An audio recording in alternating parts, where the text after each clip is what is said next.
Write in the comments which country you're watching from and which sultan fascinates you the most.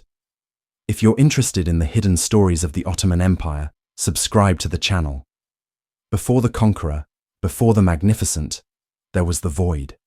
An empire shattered by a single battle, its sultan paraded in a cage, its princes turning on one another like starving wolves.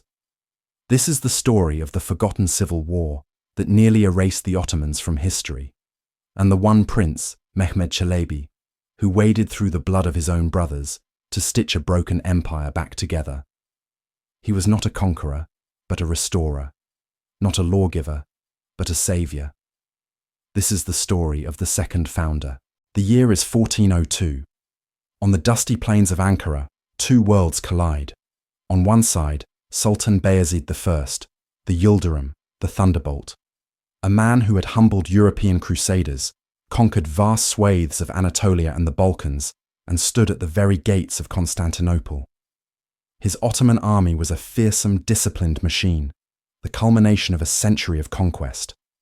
On the other side, a force of nature, a living cataclysm, Timur, known to the West as Tamerlane, the self-proclaimed Sword of Islam, a conqueror whose empire stretched from Delhi to Damascus. His host was a terrifying horde of steppe warriors, siege engineers, and, most unnervingly, armoured war elephants that seemed like monsters from a forgotten age. This was not merely a battle, it was a judgment. For years, the two titans had exchanged insults through letters, their egos too vast for one continent to contain. Now, they would settle their rivalry in blood and iron. The Ottoman lines held firm at first, the elite janissaries forming an unbreakable wall of steel. But Timur was a master of strategy and deception. He had diverted the water supply, leaving the Ottoman army parched under the relentless July sun. More devastatingly, he had turned Bayezid's own people against him. The Tatar cavalry, who formed a significant part of the Ottoman flank, saw in Timur a fellow Turkic conqueror and switched their allegiance mid-battle. The effect was catastrophic. The Ottoman lines buckled, then broke. The Thunderbolt's army, the terror of Christendom, dissolved into a panicked rout. Bayezid, fighting with the fury of a cornered lion alongside his janissaries, was eventually overwhelmed. The invincible sultan, the man who held the fate of empires in his hand, was dragged from his horse, a captive.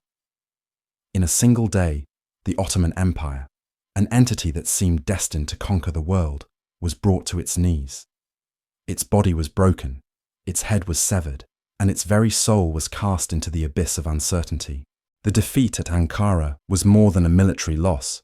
It was a profound, spiritual humiliation. And for Sultan Bayezid, the personal torment had just begun. The stories that filtered out of Timur's camp became the stuff of dark legend. The most enduring is that of the Golden Cage.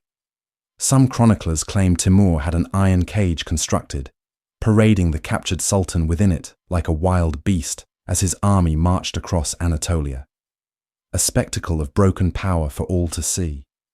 Others suggest the cage was a metaphor, a beautifully appointed litter with gilded latticework, a prison no less real for its opulence. Whether literal or symbolic, the message was the same. The Thunderbolt was now a trophy. Timur, a connoisseur of psychological warfare, understood the power of such a display.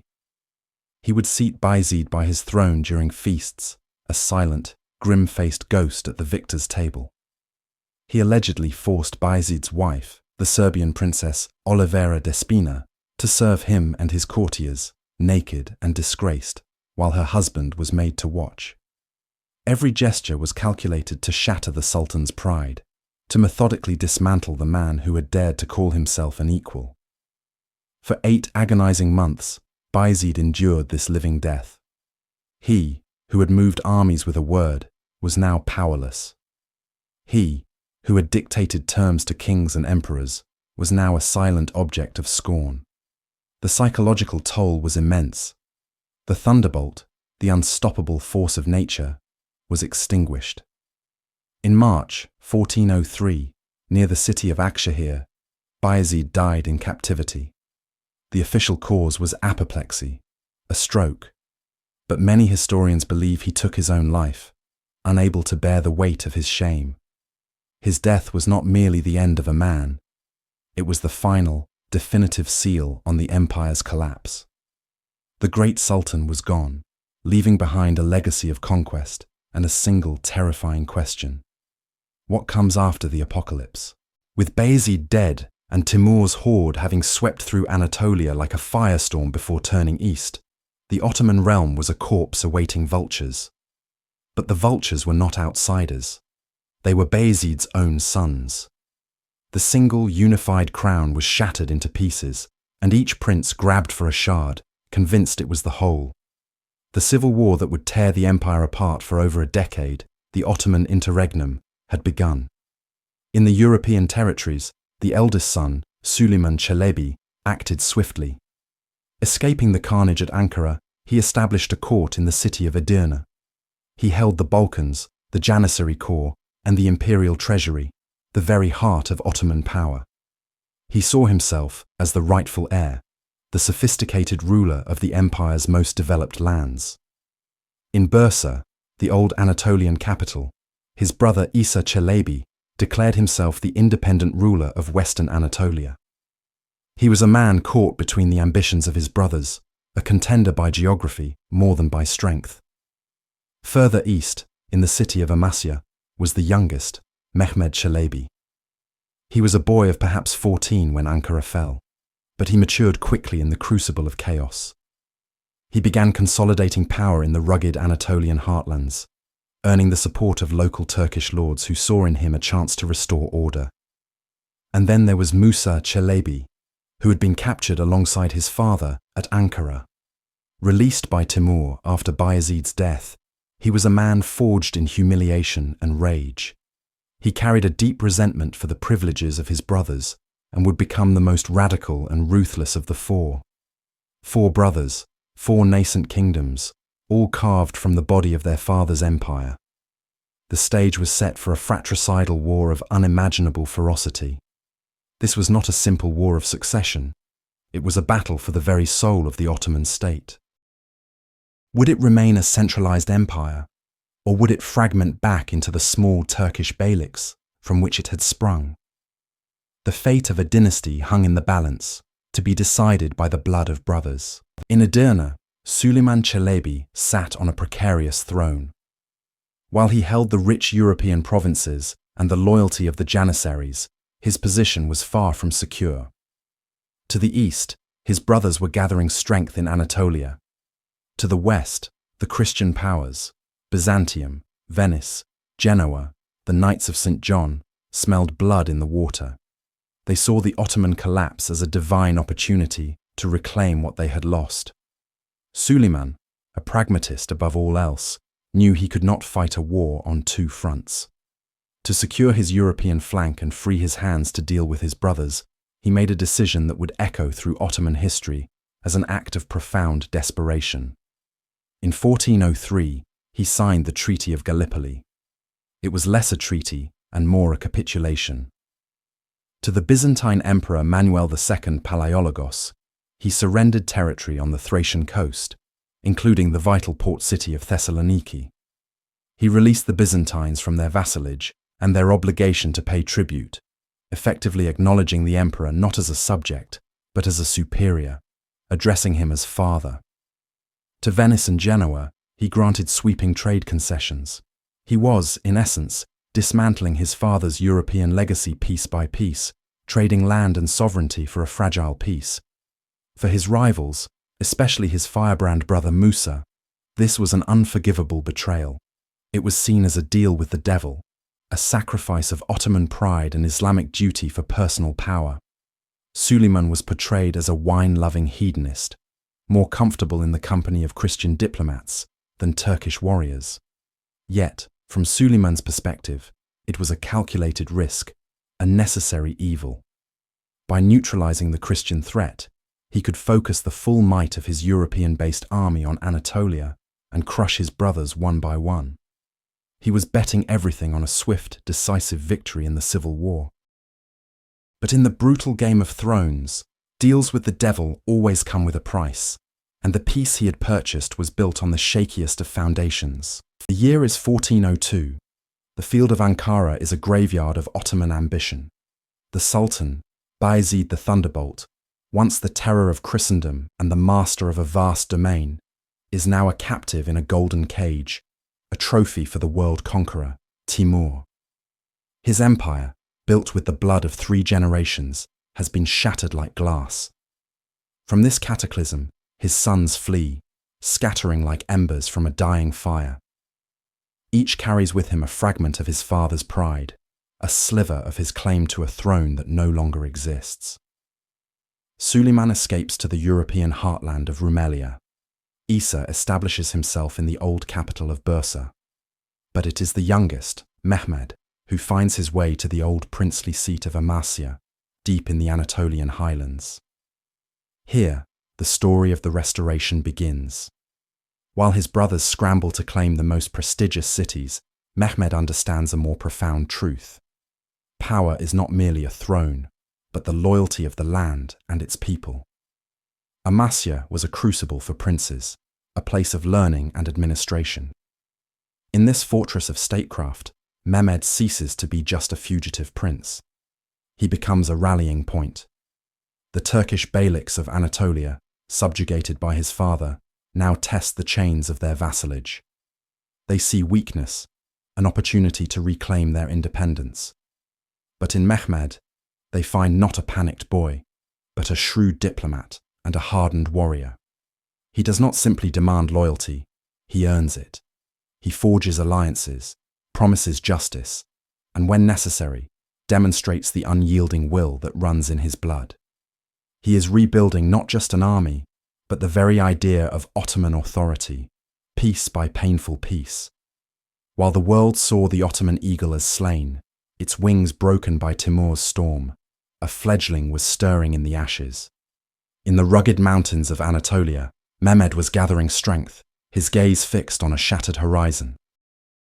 He was the phoenix, destined to rise not through fire and fury alone, but through patience, statecraft, and an unshakable belief in his destiny to reunite the broken realm. The fragile peace of a fractured empire could not last.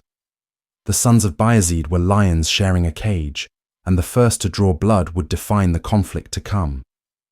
In the west, Mehmed Çelebi held Bursa, the first Ottoman capital. To sit in the city of Osman and Orhan was to wear the mantle of legitimacy. He saw himself as the natural heir to the Anatolian heartland, and his brother Mehmed in Amasya as a provincial upstart. The challenge was inevitable. For Mehmed, Bursa was more than a city, it was a symbol. To reclaim it was to reclaim his father's legacy. The war between them was not one of grand imperial clashes, but a grim, attritional struggle fought across the hills and plains of Bithynia. Local lords and Turkmen chieftains, once subjects, now became kingmakers, their loyalties shifting with the winds of fortune. Isa, perhaps overconfident in his position, initially drove Mehmed back.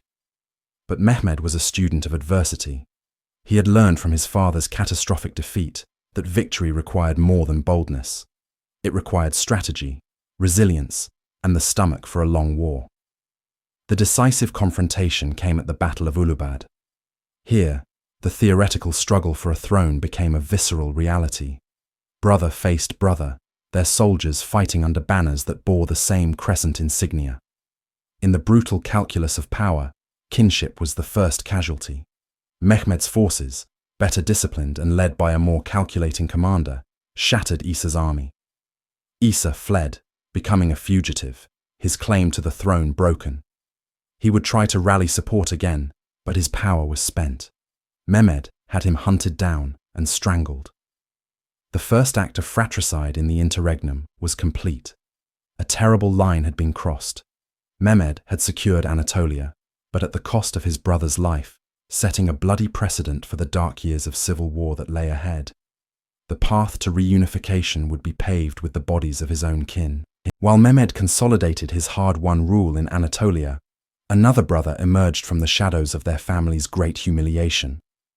This was Musa Çelebi. Unlike his siblings who had fled the field at Ankara, Musa had been captured alongside his father. He had witnessed Bayezid's degradation and death in Timur's custody. When Timur finally released him, tasking him with returning the Sultan's body, he was no longer just a prince. He was a vessel of trauma and rage. The experience had forged him into something hard and unforgiving.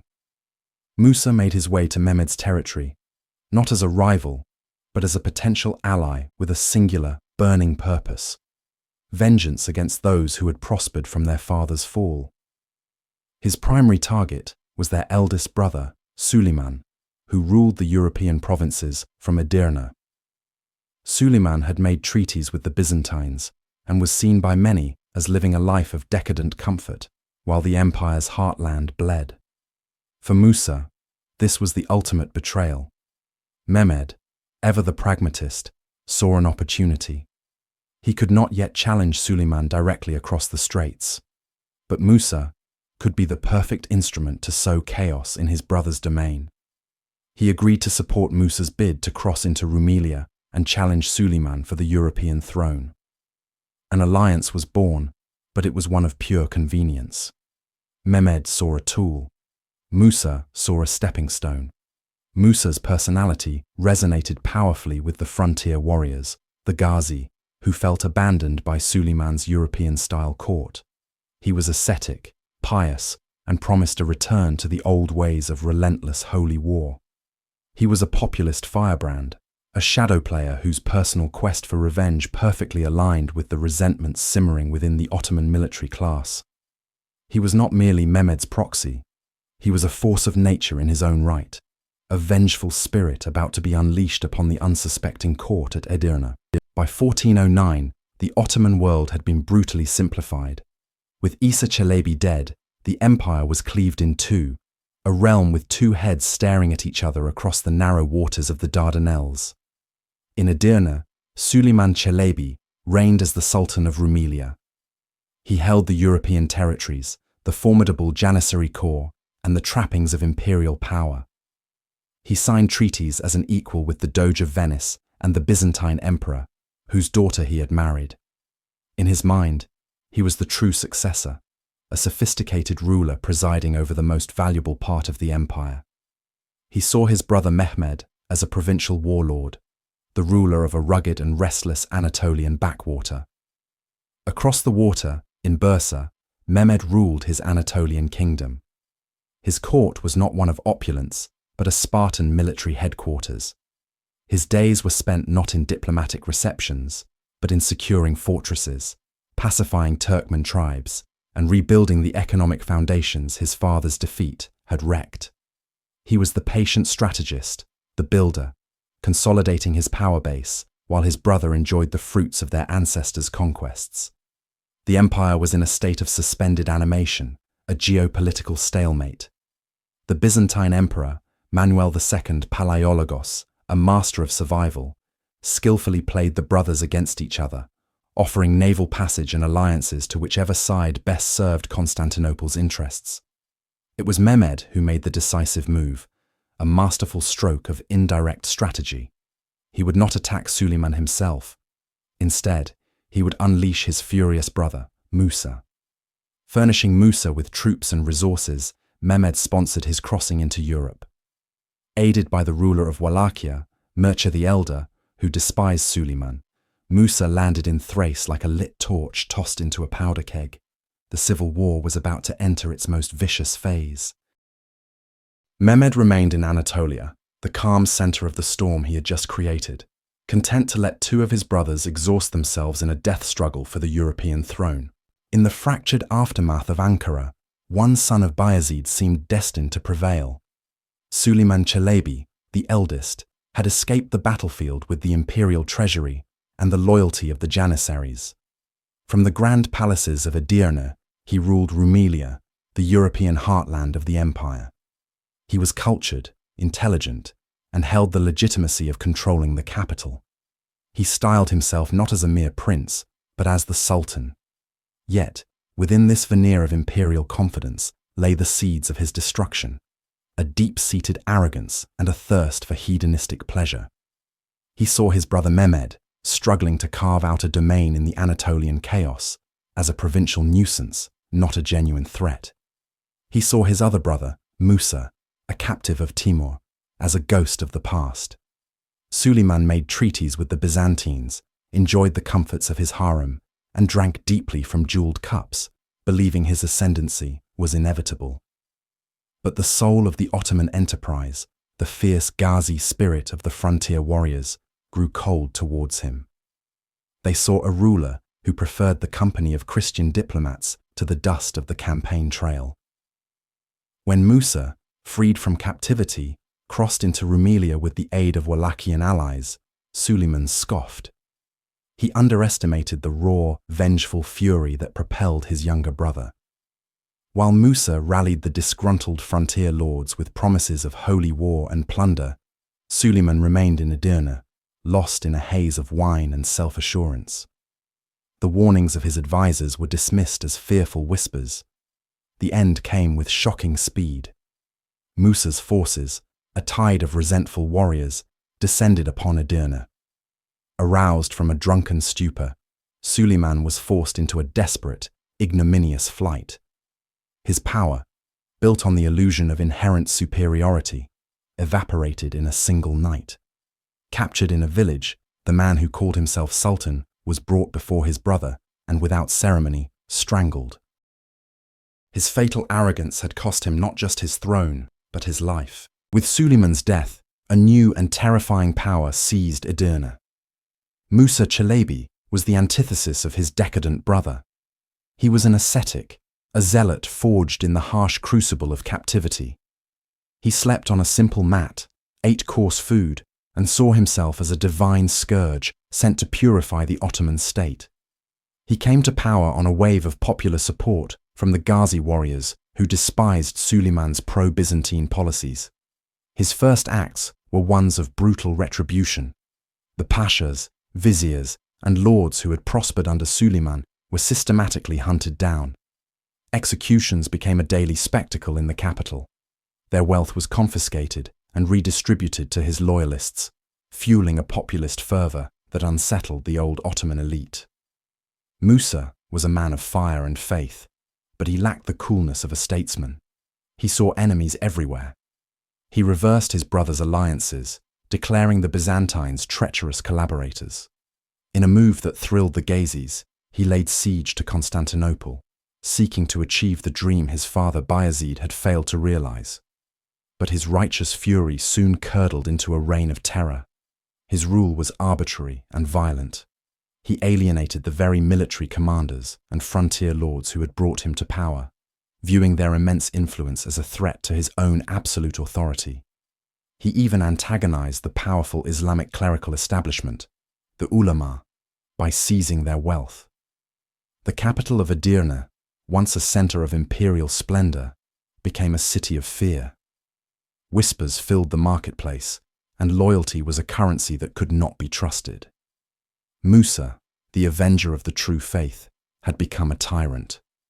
The very foundations of the state he sought to purify began to crack under the strain of his paranoia.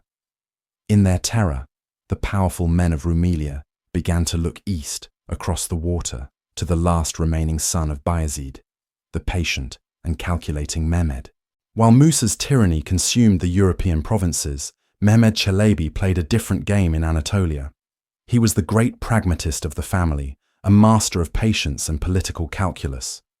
He had weathered defeats from Suleiman, rebuilt his strength from his capital in Amasya, and consolidated his rule over the Turkish heartland. He was neither a hedonist nor a zealot. He was a restorer, a man who understood that power was built not just with the sword, but with shrewd diplomacy. As Musa's armies tightened their vengeful siege around the ancient walls of Constantinople, the Byzantine Emperor, Manuel II Palaiologos, found himself in a desperate position. The city was starving, and Musa's fanatical determination promised only destruction. In this moment of crisis, Manuel employed the most ancient and effective of Byzantine strategies: divide the enemy. He sent secret envoys to Mehmed. The proposal was as audacious as it was dangerous: an alliance between a Christian emperor and an Ottoman prince against another Ottoman prince. For Mehmed, it was a moment of profound decision. To ally with the infidel Byzantines against his own brother, a self-proclaimed champion of the faith, was a monumental risk. It could shatter his legitimacy among the Ghazi warriors. Yet, he saw the larger strategic reality. Musa was an existential threat to the entire Ottoman project, a fire that would consume everything. To save the empire, he had to extinguish that fire, even if it meant using Byzantine water. The deal was struck. In exchange for lifting the siege and future favorable relations, Manuel II would provide the one thing Mehmed desperately needed: a fleet. In a stunning historical irony, Christian Byzantine galleys, with the cross emblazoned on their sails, began ferrying thousands of Mehmed's Muslim Anatolian soldiers across the Bosphorus. They landed on European shores, not as conquerors of the Byzantines, but as their saviors and allies, marching to confront the tyrant of Edirne. Mehmed's arrival in Europe was not merely a military threat, it was a catalyst that ignited the conspiracies already smouldering within Musa's court. While Mehmed's army represented the external danger, the more immediate poison was spreading from within. Musa's reign of terror had left him isolated. He ruled by fear, but fear is a brittle foundation for a throne. The powerful frontier lords, the very men whose Ghazi fervor he had championed, now saw him as a liability. His unpredictable rage and confiscations threatened their own power and wealth. These were proud, semi-independent warlords, not slaves to be cowed by a paranoid sultan. The whispers began in the shadows of the palace in Edirne, in the command tents of his army, and along the siege lines of Constantinople. Secret messengers, risking their lives, slipped through the lines to Mehmed's camp. They carried promises of defection and invaluable intelligence on Musa's troop movements, his morale, and his increasingly erratic state of mind. Key commanders, like the respected Pasha Yiğit, and even the Grand Qadi of the army, Sheikh Bedreddin's former student, pledged to abandon Musa at the critical moment in battle. Musa could feel the ground shifting beneath him. His paranoia intensified, creating a vicious cycle. The more he suspected betrayal, the more he lashed out, executing officials on the flimsiest of pretexts. Each execution pushed more of his wavering followers into Mehmed's camp. He was a commander leading an army that was secretly loyal to his enemy. The serpent's whispers had done their work. Before the first arrow was even fired in the final confrontation, Musa's cause was already lost. His army was a hollow shell, its leadership compromised, its spirit broken by the tyranny of the very man who led them. The stage was set for a battle that would be decided not by strength of arms, but by the weight of betrayal. The year is 1413. For 11 years the sons of Bayezid have torn the Ottoman world asunder. Of the 5 princes who entered the fray, only 2 remain. In Anatolia, Mehmed Çelebi, the patient strategist, has consolidated his power. In Rumelia, his brother Musa, the fiery populist, rules with an iron and increasingly erratic fist. The fratricidal storm that began in the ashes of Ankara is about to reach its devastating climax. The final act was not merely a battle for a throne, it was a battle for the very soul of the Ottoman state. Musa's radical policies, confiscating the wealth of the established military class and favoring the common soldier and religious extremists, had backfired. The old guard, the very men who had won the empire for his ancestors, now saw him as a greater threat than his brother. They began to defect, sending secret messages across the Dardanelles to Mehmed. Mehmed, ever the pragmatist, did not simply march to war. He assembled a coalition of the willing. He secured the passage of his troops from the Byzantine Emperor Manuel II, who saw in Mehmed a chance for stability. He allied with his brother-in-law, the Serbian despot Stefan Lazarević, who had suffered under Musa's campaigns. On July 5, 1413, on the plain of Chamurlu in modern-day Bulgaria, the 2 armies met. It was a grim family reunion, written in blood and steel. The name Chamurlu means muddy, a fitting description for the final sordid chapter of the civil war. The battle was decided not by grand tactics, but by loyalty. As the fighting commenced, key commanders in Musa's army, including the renowned General Pasha Yiğit Bey, switched their allegiance on the battlefield itself. Their banners turned, and their swords fell upon their former comrades. Witnessing this ultimate betrayal, Musa's army disintegrated. He fled the field with a handful of followers, a king one moment, a fugitive the next. He was hunted down in the marshes, captured, and brought before the victorious Mehmed. There would be no mercy. To ensure the civil war could never again be resurrected, Musa was executed by the traditional Ottoman method for royalty: strangulation with a silk bowstring, his royal blood unshed. The interregnum was over. The long night had ended. Mehmed Çelebi was now Sultan Mehmed I, undisputed master of the Ottoman realm. The silence that followed the Battle of Çamurlu was not the triumphant roar of victory, but the exhausted sigh of a survivor. Mehmed I stood alone on the peak of power, but the kingdom at his feet was a ruin. He was not the inheritor of a glorious empire, but the chief mourner at its funeral, tasked with its resurrection. The Ottoman Interregnum had been more than a war of succession. It was a decade-long autopsy of the state, performed with the swords of its own princes. From the frontiers of Serbia to the heartlands of Anatolia, the land was scarred. Fields lay fallow, villages were burned out husks, and crucial trade routes lay dormant, choked by bandits and fear. The state treasury, once overflowing with the spoils of Bayezid's conquests, was empty, drained by a decade of funding civil war. The physical devastation was mirrored by a deeper, more corrosive decay, the shattering of loyalty. The entire Ottoman power structure, from the provincial governors to the Timurid cavalrymen, had been forced to choose sides, often switching allegiance multiple times to survive. Trust, the essential glue of any state, had dissolved. In Anatolia, the powerful Turkish beyliks, like Karaman and Germian, which Bayezid had crushed, had re-emerged from the chaos, reclaiming their independence and eyeing the weakened Ottoman state with predatory ambition. In Europe, the vassals who had helped Mehmed to power, Byzantium and Serbia, were not loyal allies, but shrewd opportunists who now expected a handsome reward for their services. The Venetian Maritime Republic controlled the Aegean, ready to pounce on any weakness. Mehmed was surrounded not by subjects and allies, but by creditors and rivals. He was a sultan haunted by the ghosts of his strangled brothers, a ruler whose legitimacy was forged in fratricide. He could not be a thunderbolt like his father. The state was too fragile for grand conquests. He had to be a physician, a mender, a patient architect of recovery. His task was immense: to convince a broken people to believe in the Ottoman dream once more, and to rebuild an empire from its very foundations, all while the wolves circled. History would bestow upon Mehmed I the profound title of Ikinci Kurucu, the second founder.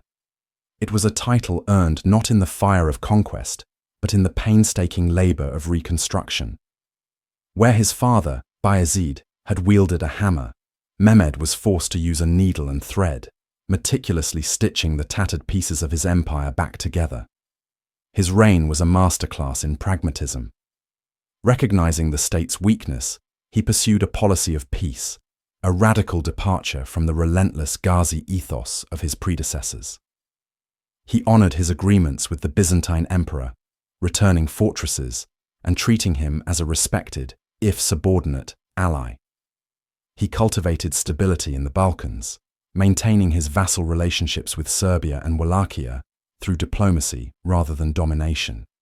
This wasn't weakness, it was wisdom. He knew the empire needed time to heal before it could fight.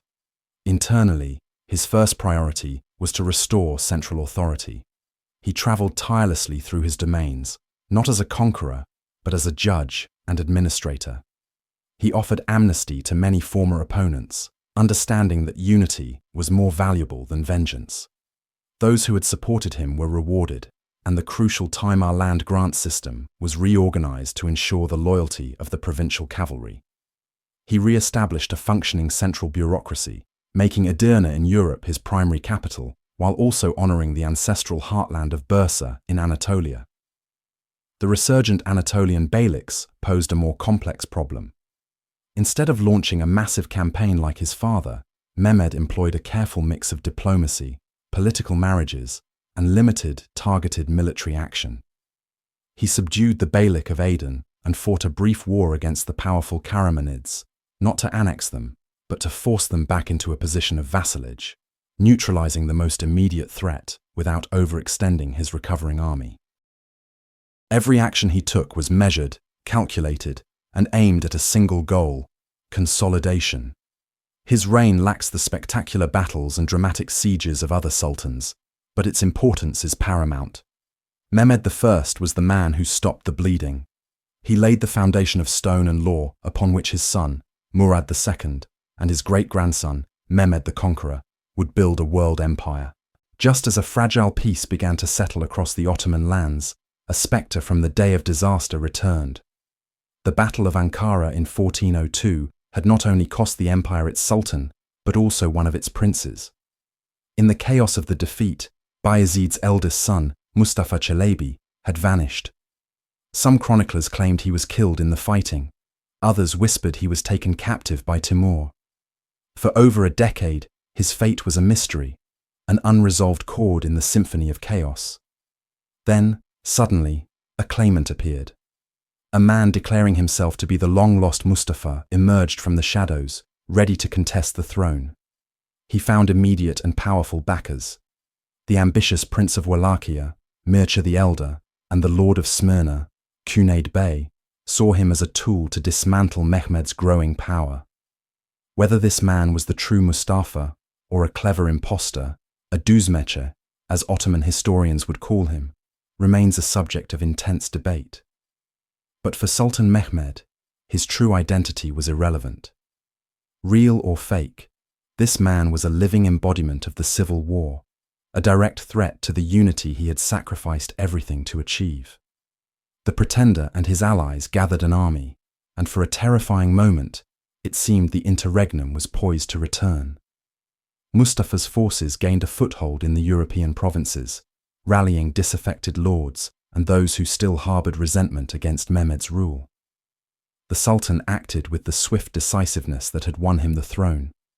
He personally led his veteran army to confront the rebellion. Yet, he fought with his mind as much as his sword. He launched a campaign of propaganda, denouncing Mustafa as a fraud and reminding the Ottoman elite of the horrors of civil war. On the battlefield, Mehmed's authority and the loyalty of his core troops proved superior. The pretender's army was scattered, and Mustafa himself was forced to flee. He sought refuge in the Byzantine city of Thessaloniki. Mehmed, unable to storm the city's formidable walls, resorted to diplomacy. He struck a deal with Emperor Manuel II. The Byzantines would imprison Mustafa for life, and in return, the Ottoman Sultan would pay them a handsome annual subsidy of 300,000 silver coins. The ghost was caged, but not vanquished. He was now a political pawn, a weapon held in reserve by Byzantium, ready to be unleashed should the Sultan ever forget who held the keys to his past. Just as the wounds of civil war began to scar over, a new threat emerged, one that attacked not the body of the Ottoman state, but its very soul. This was not another brother vying for the throne, but a challenge to the fundamental order of faith and society.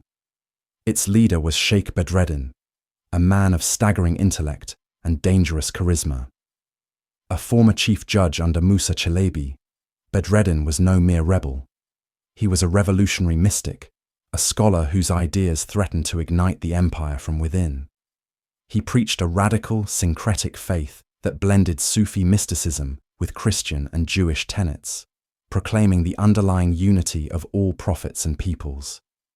More dangerously, he advocated for a form of religious communism, declaring that all property, save for women, should be held in common. In a land exhausted by war and ravaged by feudal inequality, these were potent words. His message resonated deeply with the dispossessed.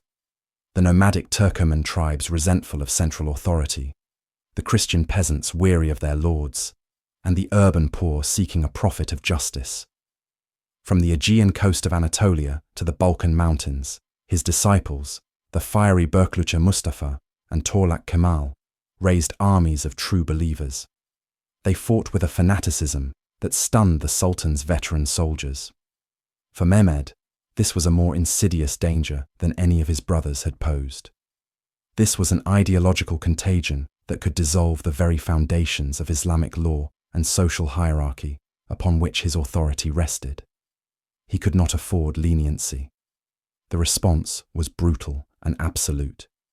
Bayezid Pasha, the Sultan's Grand Vizier, was dispatched to crush the Anatolian revolt. Thousands were slain in battle, and Berklucha Mustafa was captured and crucified. In the Balkans, the rebellion was stamped out with similar ferocity. Finally, Bedreddin himself was captured. Brought before a tribunal of scholars in Ceres, the great intellectual was condemned for fomenting sedition. In 1420, the sheikh was hanged naked in the marketplace, his body a stark warning. Mehmed had defeated the heretic, but the ghost of his egalitarian dream would haunt the margins of the empire for centuries to come. Having won the throne through a decade of relentless war, Mehmed I's true genius was revealed not in conquest, but in consolidation. He understood a truth his father, Bayezid, had forgotten. An empire can be built with a sword, but it can only be maintained with wisdom. The state was a wounded beast, and further bloodshed would kill it. His reign became a masterclass in pragmatic statecraft, a delicate dance of diplomacy backed by the credible threat of force. His most surprising partner was the Byzantine Emperor, Manuel II Palaiologos. Where his predecessors saw a prize to be conquered, Mehmed saw a necessary buffer and a potential ally. He returned coastal fortresses to the Byzantines and treated the aged emperor not as a vassal, but as a respected father. This strategic friendship secured his European flank, allowing him to focus on the fractured Anatolian heartland. In the Balkans, he eschewed grand campaigns of expansion. Instead, he patiently renewed vassalage treaties with the Serbian Despotate and Wallachia, using marriage alliances and political pressure to re-establish the order that existed before the cataclysm at Ankara. He was not a conqueror, but a restorer, meticulously reweaving the tapestry of Ottoman suzerainty. In Anatolia, he faced the resurgent Turkish beyliks, particularly the powerful Karamanids, who saw Ottoman weakness as their opportunity. Mehmed marched against them, but his goal was submission, not annihilation. He defeated them in battle, secured their allegiance, and then withdrew, understanding that a lasting peace in Anatolia required the cooperation, not the destruction, of his Turkish rivals. His one significant military setback came at sea. A nascent Ottoman fleet, challenging Venetian dominance in the Aegean, was decisively defeated off Gallipoli in 1416. Yet even in defeat, Mehmed learned a vital lesson about the importance of naval power, a lesson his son and grandson would take to heart. Every move he made was calculated, every treaty signed was a brick laid in the foundation of a new, more stable empire. He was mending the fences his father had shattered, proving that the diplomat's pen could be as mighty as the warrior's sword. To sit upon the Ottoman throne in 1413 was not to inherit glory, but to be chained to a ruin. For Mehmed, victory was a cold and lonely summit, surrounded by the ghosts of the brothers he had been forced to destroy. Isa, Musa, Suleiman, Mustafa. Their names were not just a list of vanquished rivals. They were the spectres of his own blood, a constant, silent chorus in the halls of his mind. The Ottoman law of fratricide, designed to prevent civil war, had been born from the very horror he had endured and enacted. This profound personal tragedy forged the man and the Sultan. The decade of war had instilled in him a deep-seated paranoia. He had learned the hardest way that trust was a currency more precious and rarer than gold. Betrayal could lurk behind a brother's smile or a vizier's bow. This vigilance never left him. He was a survivor, and survivors never truly sleep. His body was a map of his struggle. Chroniclers claimed he bore the scars of 40 wounds, each a memento from a battlefield where he had stared into the abyss. He was a warrior sultan, his physical presence powerful and intimidating. Yet those scars spoke not just of courage, but of the immense price paid for his crown. They were a daily reminder of the fragility of life and the brutal reality of power. Unlike his father, who had revelled in the pomp of his court, Mehmed's reign was one of austere, relentless work. He was consumed by the monumental task of reconstruction, rebuilding cities, restoring trade routes, reforming the army, and healing the deep psychic wounds of a populace torn apart by internecine conflict. There was little time for luxury or celebration. He was a ruler defined by duty, not desire. While he was known for his justice, piety, and patronage of the arts, there was an undeniable melancholy that clung to him. He was the man who had pieced the world back together, but in the process, a part of his own soul had been irrevocably broken. He was the lonely architect of a reborn empire, forever haunted by the price of its salvation. After only 8 years of tireless rule, the end for Mehmed came as unexpectedly as a sudden storm. In the spring of 1421, while on a hunting expedition in the forests near his capital of Edirne, the Sultan suffered a grievous accident. The official account, carefully curated for public consumption, states that he was struck by apoplexy, a stroke, and fell from his horse. He died days later. But the events that followed his death are shrouded in a chilling mystery that speaks volumes about the world he ruled. His death was not announced. For an astonishing 41 days, his most trusted viziers, Bayezid Pasha and Ibrahim Pasha, concealed the truth from the army, the court, and the world. They knew that the peace Mehmed had so painstakingly built was perilously fragile. The news of his demise could be the spark that ignited another war of succession, another descent into the hell of the Interregnum. While messengers raced to Anatolia to summon his chosen heir, the 18-year-old Murad, the viziers engaged in a masterful deception. They continued to hold councils of state. They had the Sultan's embalmed corpse dressed in his robes, placed in a litter with shaded windows, and paraded before the troops, with an attendant moving the body's hands to create the illusion of life. This macabre charade was a desperate gamble to hold the empire together until Murad II could secure the throne. The extreme secrecy has fueled centuries of speculation. Was it truly a hunting accident? Or was it a perfectly timed assassination? A final act of vengeance from an enemy he had made during his bloody climb to power? While no proof of foul play exists, the fear that gripped his own inner circle reveals the truth of his reign. He had bound the empire together through sheer force of will, and even his own men feared it would shatter the moment that will was extinguished. His legacy, however, is undeniable. Mehmed I is rightly known as the second founder, the Noah of the Ottoman dynasty, who saved the imperial ark from the flood of civil war. He did not add great territories, but he performed a far greater feat. He saved the empire from itself. The magnificent green mosque and mausoleum he built in Bursa stand as his testament, a symbol of renewal, art, and life reborn from the ashes of devastation. He left his son a unified, stable, and powerful state, ready to embark on the next great chapter of conquest.